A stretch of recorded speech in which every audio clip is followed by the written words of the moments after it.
Məbəs Rəcəb ayının 27-sinə təsadüf eləyir. Məbəs çox böyük bir bayramdır, çox mühüm bir gündür. İslam dininin doğulduğu gün deyə bilərik, dinin mövludu deyə bilərik. Peyğəmbərə ilk vəhyin nazil olduğu gündür Məbəs günü. Peyğəmbərimizə dinin gəldiyi gün, Quranın nazil olduğu gündür.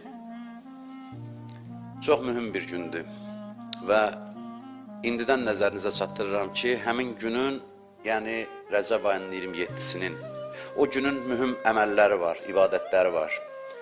Həmin gün qusl almaq müstəhəbdir. Səhər vaxtı qusl almaq, bayram günü. Bundan əlavə, həmin gün oruç tutmağı çox təkid ediblər.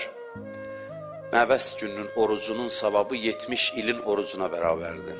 Ona görə xahiş eləyərdim ki, mənim xahişimə ehtiyac yoxdur, amma imkan olanlar mütləq əldən verməsin, həmin günü oruç tutsunlar. Qəzası olanlar qəza niyyəti ilə, kimin qəzası yoxdursa müstəhəb oruc kimi, həmin günün orucunu tutsunlar. Həmin gün Peyğəmbər və Həzrət Əlinin ziyarətləri var, ziyarətnamələri oxunsa yaxşıdır, kitablarda qeyd olunub. Ondan əlavə həmin gün çoxlu salavat demək tövsiyə olunub və bir sıra başqa əməllər var ki, kitablarda özünüz tapa bilərsiniz, ibadətlərini çalışın ki, gücünüz çatan qədər yerinə yetirin, xüsusən orucunu